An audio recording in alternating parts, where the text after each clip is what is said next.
Staan net so woord op by die woord van die Here hierso. Die Here sê, en skryf aan die engel van die gemeente van Laodicense, dit sê die Amen, die getroue en waaragtige getuie, die begin van die skeping van God. Ek ken jou werke, dat jy nie koud is en ook nie warm nie, was jy tog maar koud of warm. Maar nou, omdat jy lou is en nie koud of warm nie, sal ek jou uit my mond uitspuug.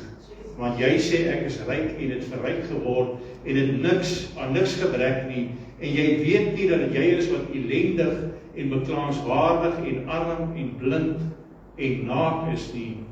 Ek raai jou aan om van my te koop goud wat deur vuur gelouter is, sodat jy kan ryk word, en wit klere dat jy jou kan aantrek, en die skande van jou naaktheid nie openbaar word nie, en salf om jou oë te salf, sodat jy kan sien. Almal wat ek lief het, bestraf en tugtig ek. Wees dan ywerig en bekeer jou. Kyk, ek staan by die deur en ek klop.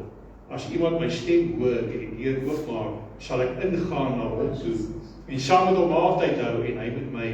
Aan hom wat oorwin sal ek gee om saam met my te sit op my troon, soos ek ook oorwin het, en saam met my Vader op sy troon gaan sit het.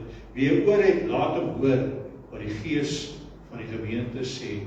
Dierbare Vader, ons kom dan, vra dat U elkeen van ons se ore dan sal oopmaak, dat ons waarlik kan hoor wat die Gees van die gemeentes wil sê vanmôre. Nie ons gedagtes gevang dat ons nie rondkyk en dat ander dinge dink nie, Here, dat ons waarlik hoor wat U wil spreek vanmôre. Ons spreek, Here, ons sal en ons wil luister. Amen. Amen. Ek kan die sitplek inneem. Ek het gelees in Openbaring 3 vanaf vers 14 tot 22.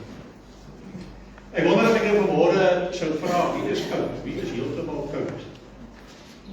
Teenoor die Here. Ek dink daar hoop nie is iemand wat koud is, wat sê ek kies die wêreld oor die Here. Ek glo daarin nie. As jy vra wie is warm vir die Here, gaan ek julle nie vra nie, want die gaan paar van ons dalk ons hande opsteek en dan ons dalk nie die waarheid praat. Jy sien die meeste Christene ongelukkig aanspreek. Maar die meeste Christene ongelukkig wil 'n kompromie aangaan. 'n Verhouding, ek weet nie of jy daai prentjie gesien het van die warm man en die koue vrou in mekaar soen, wat ek gesit het op die status vir die preek nie. Die meeste van ons wil op die draad sit. Op baie mense, ek sê nou ons, praat ek in die algemeen. Ons wil die ewige lewe hê, ons hou ook vas aan hierdie wêreld, want hierdie wêreld is ons toch so aanlokkelijk. En is toch so wonderlik, en is toch so lekker. Nee. Baie doen dit uit vrees, en dan praat ek nie van hierdie vrees wat jy wat behewe, jy is bang vir die toekoms nie, maar vrees om dit prys te gee, vrees dat jy iets gaan mis. Nee, ek hoor van by jong nie, sê pastoor, ek is nog jong. Jy het nou oud en afgeleef. Dis vir jou maklik, ons wil nog leef. Ek wil sê, nou daar gaan buite baie belangriker, baie beter lewe as jy ooit kan dink in die wêreld. Maar ons sukkel, en ek sien dit. Ek het gesien toe hierdie sogenaamde pandemie aan die gang was hierso. Wat het gebeur? Ek wil eintlik 'n foto opgesit het. Ek het dit vergeet om dit te doen. Van mense wat werk in 'n laboratorium waar hulle met virusse werk. Ek wil sien, jy kyk hoe daai mense aantrek, né? Dis ek 'n foil pakke en dit is hierdie glas oor dit is en dan moet jy 'n liggie inkom, as daar 'n skeurtjie inkom, dan moet daai ou skoon gemaak word want dan is hy besmet. Maar ons het geglo ons kan met hierdie maskertjies loop en dan gaan 'n virus nie by ons uitkom nie. Ons word gekondisioneer, ons doen dit uit vrees. En mense het toue gestaan om iets te ontvang. Hoekom? Want sê nou ek hou op lewe. Jy sien, baie wat op die draad sit, wat koud en warm is. Wat gebeur as jy koud en warm is? Jy is lou, né? Jy koue water en warm water met mekaar sit, dan is jy lou.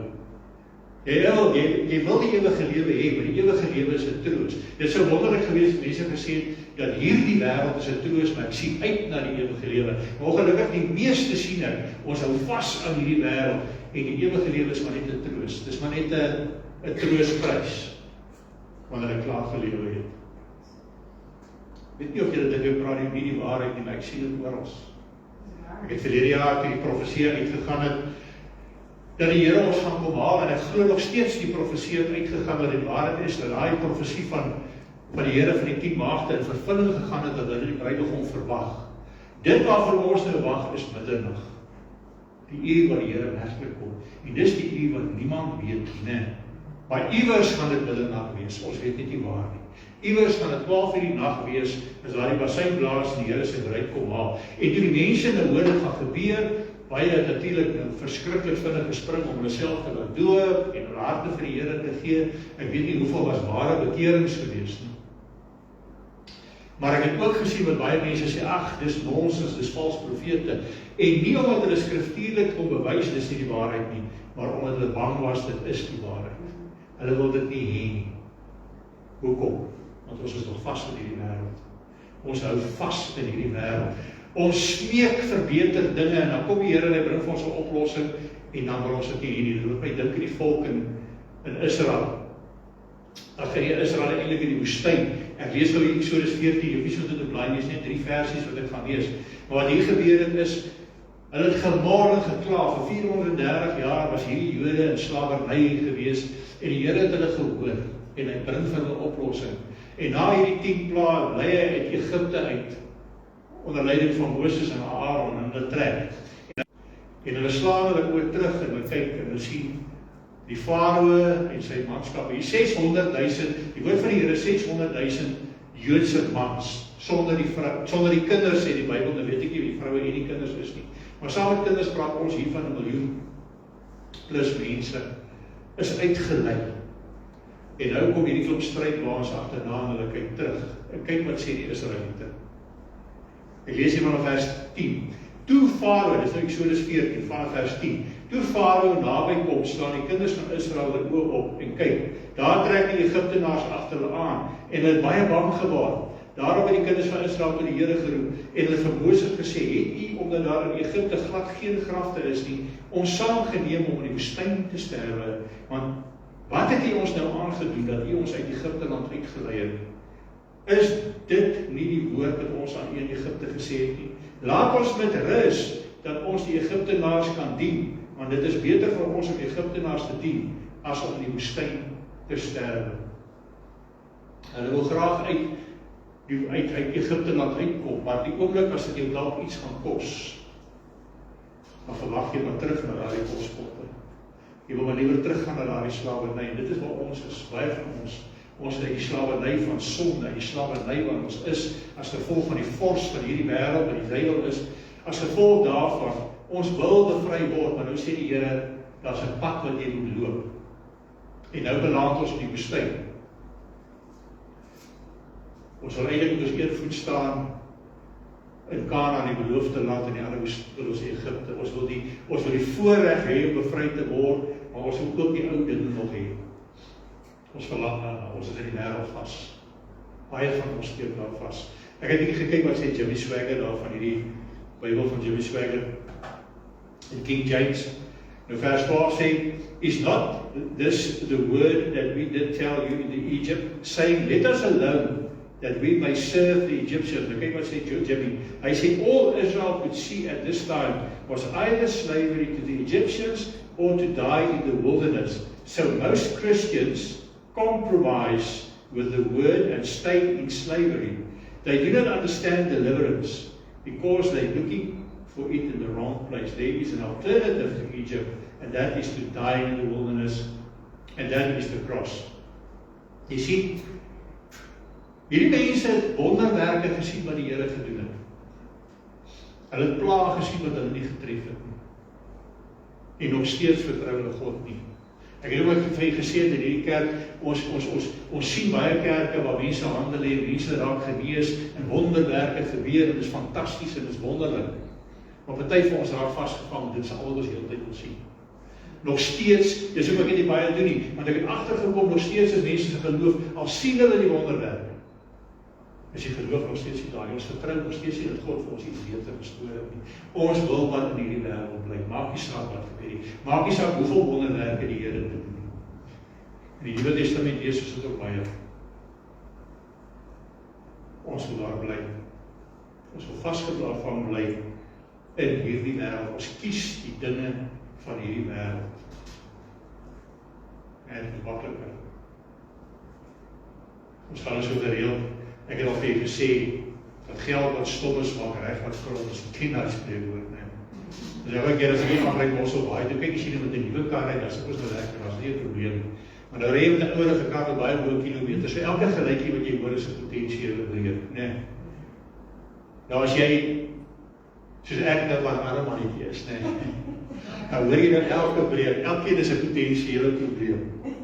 Maar as jy genoeg geld het, as jy met daai selfe kar ry, dan is dit 'n probleem en dan ry jy lekker. Want as hy breek, is dit 'n harde ding. Ja, want ek kan mos wat regmaak, ek moes die geld, en tussen boek ons in 'n gastehuis in en ons wag die kar reg. En ek na die kerk sê, jy moet my maar verskoon, ons het 'n breek gehad. Jy verstaan wat ek probeer sê. Ja.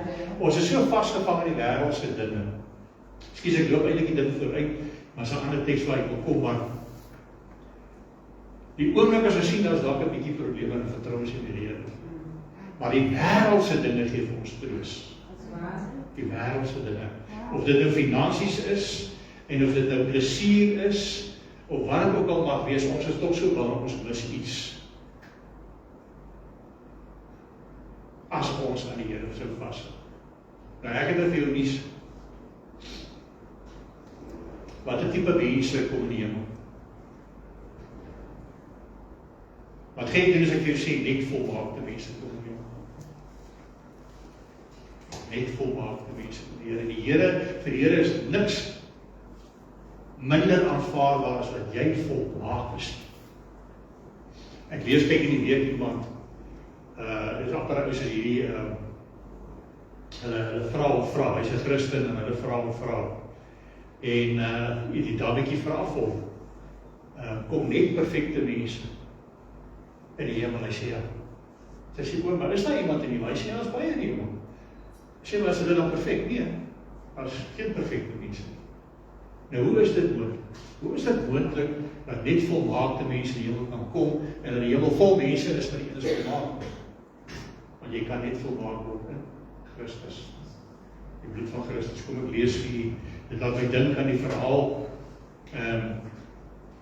hier in Matteus 19 van die ryk jong man. Ek sal dit bietjie lees en dan ons bietjie daar neergaan. Die ryk jong man. So basies wat ek vir jy wil sê is, ek sien oral mense wat ons wil die Here dien, maar ons wil nie prys gee nie. Ons wil nie die wêreld en die wêreldse dinge opgee nie. Maar die oomblik as ons dit moet doen, dan raak dit vir ons te moeilik. Ek bespreek die vraag te veel. Goed, ek gaan weer lees Matteus 19 vanaf vers 16. En daar kom een na hom en sê vir hom, goeie meester, wat 'n goeie ding moet ek doen, dat ek die ewige lewe kan hê?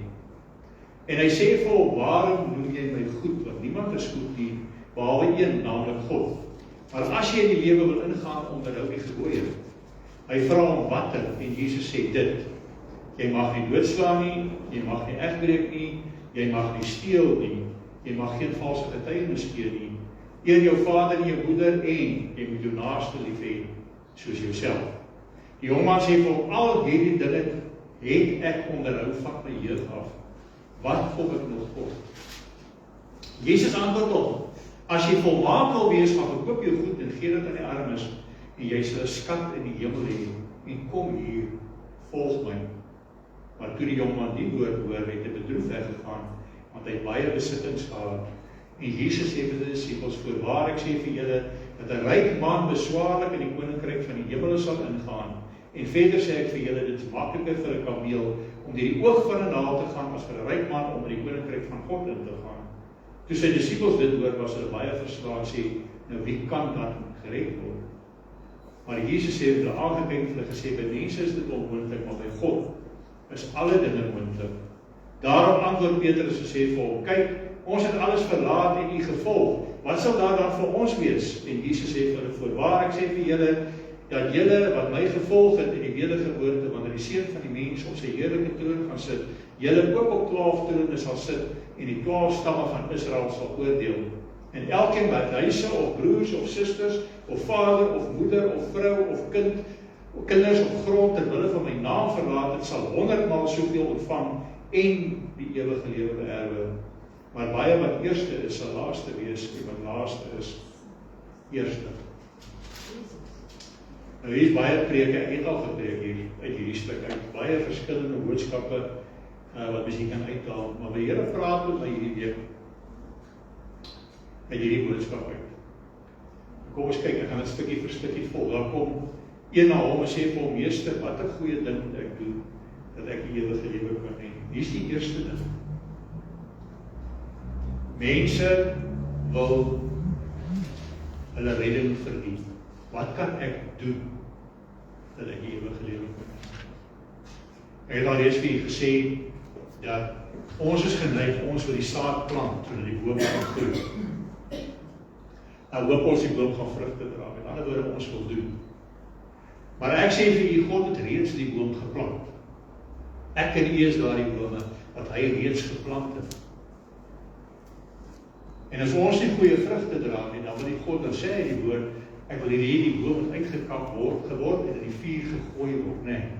Maar die tuinier kom en sê, ag Vader, laat ek net, meester, laat ek net hierdie boom bietjie bemest, laat ek net so bietjie werk met hom, kom ons gee hom nog 'n kans by vrugte dra. Nou hierdie tuinier is natuurlik ons Here Jesus Christus, wat aan die kruis vir jou en my sondes gesterf. En wat hy doen daardeur is, hy probeer ons verander. Dit is die proses van heiligmaking. Ek sê, as jy Jesus kies, die proses van heiligmaking, en die gevolg is die vrugte. Jy kan nie iets doen om vrugte te dra nie, jy moet God toelaat om iets te doen. Amen. Jy moet Jesus toelaat om iets te doen, sodat jy kan vrug dra. Hierdie jong man, soos baie godsdienstig is, van daardie tyd, veral onder die Jode, wil iets doen. En nou sê die Here vir hom, as jy iets wil doen, hou die gebooie. En nou kom hy en hy gee die, watter gebooie die Here sê vir hom, hy sê, maar hierdie dinge onderhou ek van my jeug af. Wat kom ek nog kort? So hierdie jong man weet baie goed, dat hierdie wet wat hy sê hy onderhou, ek het al baie preke vir die gewys, dat ons eintlik nie die wet kan onderhou nie, dat niemand die wet kan onderhou, letter vir letter, die wet is eintlik perfek. Maar weet jy wat, as jy die wet onderhou, as jy dit kan regkry, dan gaan jy die voorkoms hê van iemand wat vrug dra. Maar daar gaan niks in jou wees, geen liefde nie, niks vir die Here wil hê nie. Met ander woorde, jy lyk van buite, soos een wat absolute kind is van die Here, maar lyk dit binne. Om vrug te dra beteken die Here verander vir jou. Jy kan niks uit jou eie krag uit doen nie. En hierdie jong man weet dit. Dis hoekom hy vra, wat kom ek nog kort? Hy weet daar's iets wat hy kort. En die Here se antwoord is die volgende. Jesus antwoord vers 21. Hy sê, as jy volmaak wil wees.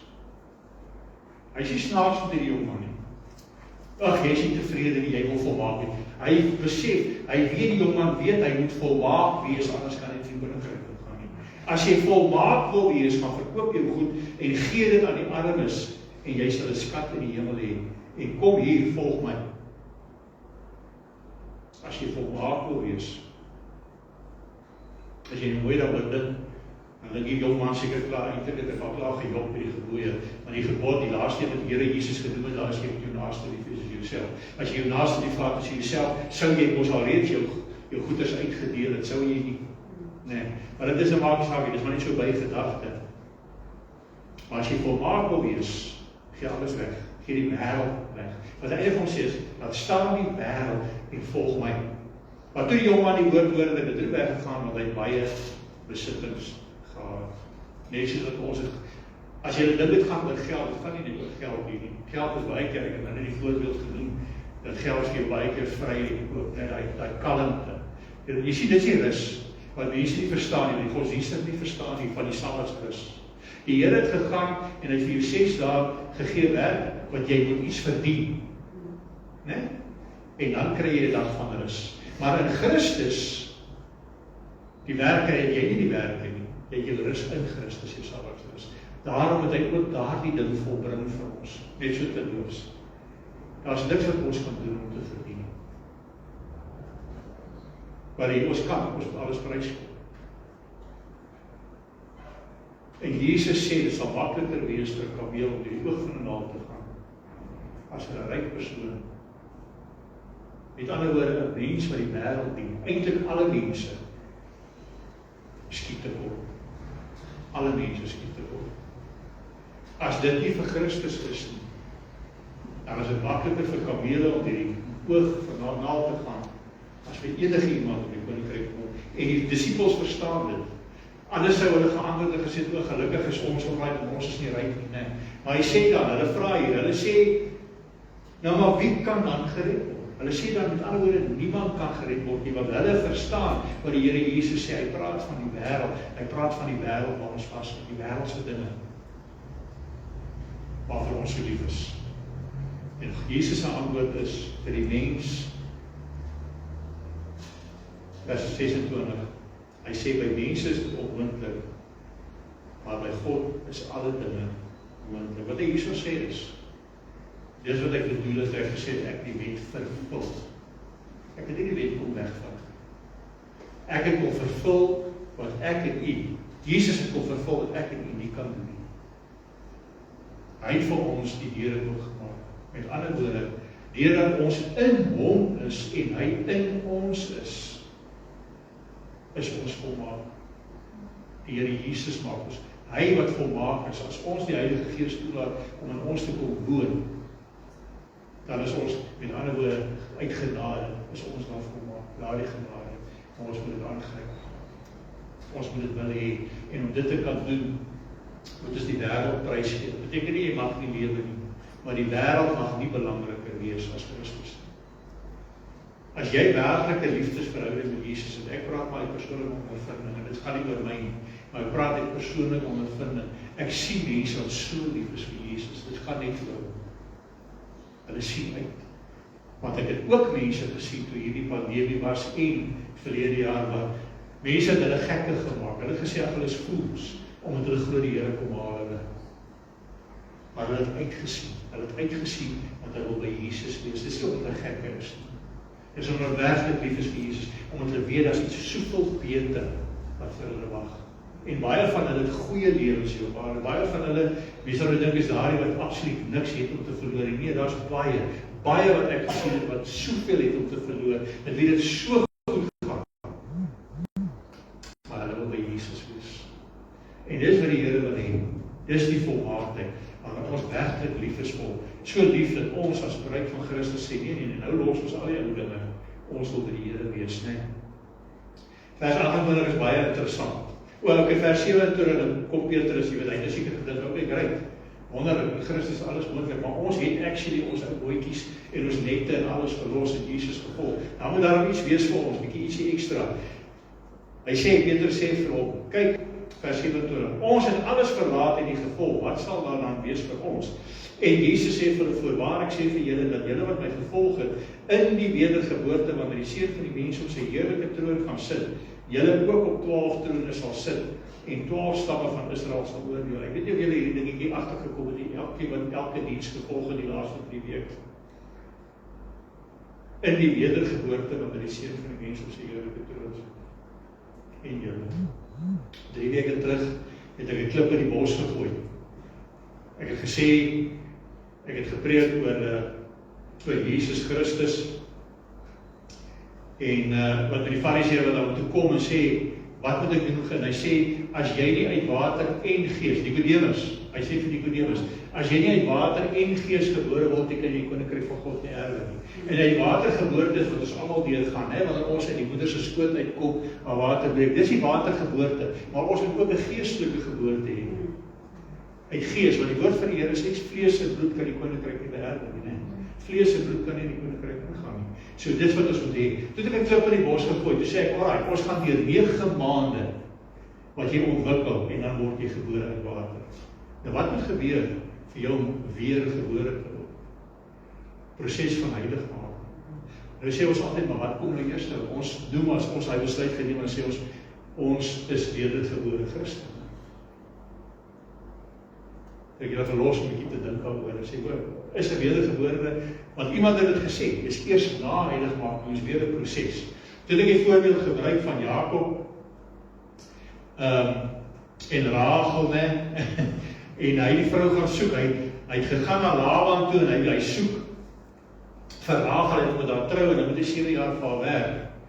Maar die orde werk so, net soos ons orde, jy moet eers 'n watergeboorte hê, voor jy vleeslik of 'n geestelike geboorte kan hê, moes hy eers met die oudste dogter trou. Vir 7 jaar werk hy, en hy trou met die oudste dogter, dis nie met hy wou hê. En toe kry hy die jongste dogter, en hy werk agterna vir in die 7 jaar. Ek dink myself, miskien is dit die Here se manier om vir my te sê, ja, jy moet deur heiligmaking gaan, maar jy kan jouself beskou as 'n wedergebore die dag as jy besluit dit. Maar is interessant wat Jesus sê, ek moet net interessant kyk. Wat sê Jesus? Hy sê, in die wedergeboorte, wanneer die seun van die mens op sy troon sit, en julle ook op die trone is. Verstaan jy hoe belangrik heiligmaking is? Ons kan nou stry oor wat kom eers, die hoender op die einde. Maar ek wil vir julle sê, sonder heiligmaking het jy nie verander nie. Sonder heiligmaking is 'n proses as jy 'n liefdesverhouding met die Here Jesus het, wat maak dat jy verander, wat maak dat jy hom volg, wat maak dat die wêreld al hoe minder belangrik raak. Ek sal nooit vergeet ek en vir Anne-Marie toe ons daar op die plaas is, en ons het nou begin in die bediening ingaan, en ons afhanklik het ek die gebruiksreg op die plaas gekry, en 'n paar skapies, maar verder niks, en ek moes 'n groot klomp geld leen net om kop water te kry. Maar toe kom ons op 'n punt waar ons nou besluit moet neem. All in of wat? En ek is net gaan vas. En die Here het vir my gewys dat die plaas is ons plaas en ons sal daar bly en al daai dinge, maar dit is nie baie ons wil hê nie. Hy soek ons nie bediening en jy moet prys gee. Nou ek wil vir sê dit gaan nie oor my en haar, dis net 'n voorbeeld. Jy kom op 'n punt waar jy moet prys gee. Jy kyk vandag al baie keer, dan sê jy, joh, as ek dit gedoen het, vandag sou dit so gelyk, dit is so gelyk, dit is so gelyk. Die mense wat 'n keuse gemaak het, maar die Here het vir ons 'n keuse gegee om my te volg en om my diens te wees. En soos daar baie mense, nie almal van julle gaan julle ding moet los nie, maar jy gaan iets moet prys gee oor. Jy gaan die wêreld moet prys gee. En dis hoekom hy hierso sê, vers 29, elkeen wat huise of broers of susters of vader of moeder of vrou of kinders of grond ter wille van my naam verlaat het, sal 100-maal soveel ontvang en die ewige lewe beerwe. Wat moet jy doen om die ewige lewe te beerwe? Ek weet nie hoe jy die 100voudig of jy dit hier gaan ontvang of die namaal sê dit maak nie saak nie. Maar wat moet jy doen om gered te word? Jy moet die wêreld prys gee. Jy moet die wêreld prys gee. Dit beteken nie jy gaan jou geliefdes moet laat gaan nie. Maar as hulle nie saam met jou die journey nie, as hulle jou keer op die journey, as hulle jou keer om weg te kom van Jesus af, dan gaan jy prys gee. Wêreldse dinge. Iewers gaan jy iets opoffer in die lewe om volmaak te wees. Jy gaan jou besittings, hierdie jongman, jou besittings beprys gee met die volk. Maar gelukkig in Christus, omdat ons nie volmaak is nie, omdat ons nie kom sy genade. Sy genade kom om jou swakhede en daai swakhede te volg. So jy weet te sit en nou klaar te dink wat moet ek ons weg. Al wat ek jou sê is nou vas in Jesus, want hy sal jou die leiding gee. Deur hom sal jy volmaak wees. Deur hom sal jy leiding gee. En omdat jy nie wetties optree, gaan sê ek moet dit en moet dit en moet dit nie. Ek hoef nie met hom 'n verhouding te hê. Ek hoef nie met hom 'n ontmoeting nie. Dat sy gees op my kom en dat sy gees my die leiding gee. En ek sê vir jou, jy sal nie honger ly nie. Jy sal nie tekort skiet nie. En jy gaan 'n gelukkige mens wees met 'n ewigheidsverwagting. En ek wil vir sê, jy gaan uitsien. Jy gaan sê, Maranatha, ag Here, kom tog gou. Dit gaan die woord wees wat jy spreek. En dis hoekom hy sê vers 30, maar baie wat eerste is, sal laaste wees. Nou wat vandag iets in die wêreld is. Nie almal nie, daar's baie goeie mense, werklike kinders van die Here is en baie het. Maar baie wat eerste is, gaan laaste wees. En baie wat vandag laaste is, gaan eerste wees. Hoekom? Want ons hou in Jesus vas. Ons hou nie in die wêreld en die wêreld se dinge vas. En daarom kan ek weer vir jou lees. Ek ken jou werke, dat jy nie koud is en ook nie warm nie. Was jy tog maar koud of warm. Maar nou, omdat jy lou is en nie koud of warm nie, sal ek jou met my mond uitspieg. Want jy sê ek is ryk en ek verryk geword en dit aan niks gebrek nie. En jy weet nie dat jy is wat ellendig en beklaanswaardig en arm en blind en naak is. Ek wil vir jy sê, mense wat in die wêreld vashou, dink hulle iets wat in die wêreld vashou en dink dit waar. Ek wil vir jou sê, jy besef nie dat jy nakend is, dat jy eintlik arm is, dat jy beklaanswaardig is. Hy sê vers 18, ek raai jou aan om van my te koop goud wat deur vuur gelouter is, sodat jy kan ryk word. En rykdom is heeltemal iets anders as wat die wêreld rykdom maak. en wit klere wat jy kan aantrek en die skande van jou naaktheid nie openbaar word nie. En salf om jou oë te salf sodat jy kan sien. Almal wat ek liefhet bestraf en tugtig ek, wees dan ywerig en bekeer jou. Kyk, ek staan by die deur en ek klop. As iemand my stem hoor en die deur oopmaak, sal ek ingaan na hom toe en saam met hom maaltyd hou en hy met my. En hom wat oorwin het, sal ek gee om saam met my te sit op my troon, soos ek ook oorwin het en saam met my Vader op sy troon gaan sit. En wie oor het om te hoor, laat hom hoor wat die Gees van die gemeente sê. Ek wil vir julle sê, die Here staan en klop by die deur. Hy klop aan die deur van jou hart. As jy hom inlaat, gaan hy maaltyd met jou. As Jesus maaltyd met jou beteken dat hy woon in jou, dan is hy daar. En as gevolg daarvan is jy dan volmaak. En dan kan jy weet, ek hoef nie te vrees as dit tyd is vir die Here om my te kom haal. En dit is hoekom hy sê, hy is die volmaakte brood, Jesus Christus. Hierdie selfde Israeliete, toe hulle so in die woestyn so geklaar, het die Here vir hulle gegee in die aande manna om te eet. Kwartels om te eet in hierdie dag manna. En hy het vir hulle vir 6 dae voorsien, en op die 6de dag genoeg vir die 7de dag, dat hulle nie hoef te werk nie, hulle hoef nie te werk en die Here voorsien, en net so voorsien die Here vandag vir my en vir jou. Maar hy sê vir die disciples, vir julle vaders, het ek manna gegee, brood uit die hemel, die brood van die engele, wat vir julle een dag voed. Maar wie hierdie liggaam van Jesus eet, sal nooit weer honger ly nie. My liggaam is gebreek vir julle, sodat julle nooit weer honger sal ly nie. So jy ewige lewe sal hê, jy altyd gevoed sal bly. Hy sê julle het sonde gedoen, met die bloed van die Here Jesus gebruik. Hy sê ek is die fontein van lewende water. En die eerste wonderwerk wat ek gedoen het ek daardie lewende water gevat en ek het verander die volmaakte wyn. En ek het vir my moeder gesê, my uur is nog nie aangebreek nie, daardie wat ek bedoel, dit wat ek doen is 'n manifestasie van die uiteinde wat in die einde gebeur, wanneer ek die lewende water verander word in die volmaakte wyn, wanneer my bloed vloei vir julle en vir my. Wanneer Jesus se bloed vloei vir my en vir jou, en dat daardie bloed elke sonde van ons weg is. Vir altyd. En deur dit, hierdie is die teken, deur ons Jesus se bloed aanvaar om skoon te was, en sy liggaam as ons brood aanvaar, daardeur word ons geheilig, daardeur is ek en jy volmaak in God se oë. En daarom kan ons, as dit gebeur wat hy ons kom haal, wat 'n manier ook al, kan jy met rustigheid weet, dat dit wat kom is beter as dit wat jy het. Prys die Here. As jy saam met my stem, as jy so voel, dan vra ek dan mooi vir jou om van hierdie tekens te kom haal hier voor, en dan wag jy daar vir my, dan gebruik ons hierdie nagmaal staan. Kom gerus om te kry.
Hemelse Vader, ons gee vir U al die eer, al die lof. Ons dankie Here vir hierdie tekens, ons dankie Here dat U die liggaam van ons gegee, om gegeesel te word of vernieuw te word,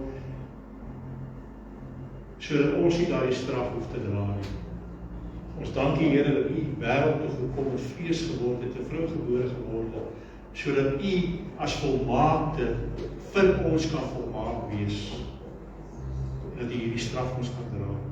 Ons dankie vir die brood, ons dankie vir die wyn, ons dankie vir die brood wat ons kan voed, en die wyn wat ons reinig en skoon maak, wat ons sondes wegneem, nie net bedek nie, wegneem, nie soos die bloed van stiere, wat net die sonde bedek het nie, maar die sonde volkome wegneem, sodat ons heilig kan wees, sodat ons volmaak kan wees, sodat ons, as ons in Jesus glo en U volg, en hom reg is, en ja, elke een wat iets teen wat ons gedoen het, ook kan vergewe. Want vergewe U ons sondes.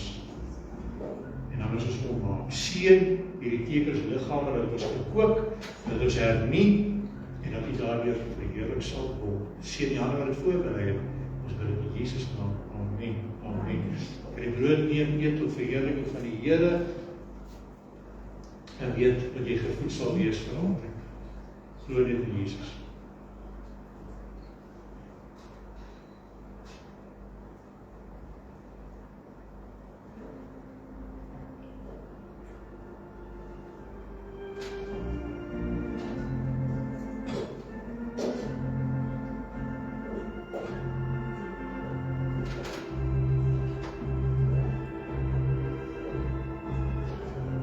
Here Jesus se bloed het vir my en vir jou gevloei, die laaste druppel bloed daar aan die kruis.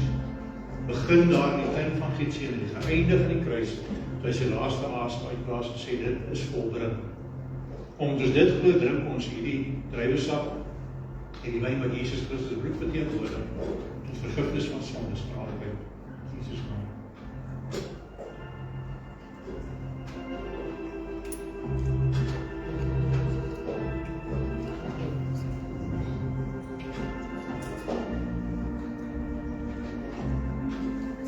Jesus, ons dankie hiervoor, ons dankie Here vir die teken, dat ons kon gebruik het tot eer verheerliking van U naam. Ek vra dat U met elkeen van ons sal wees, die Gees van die Here ons sal wees, dat U vir ons sal vashou, dat U vir ons die leiding sal gee buite. Help dat elkeen van ons die lig van Christus sal laat skyn daar buite, dat nog meer en meer mense, Here, dat hierdie kerk te klein gaan word,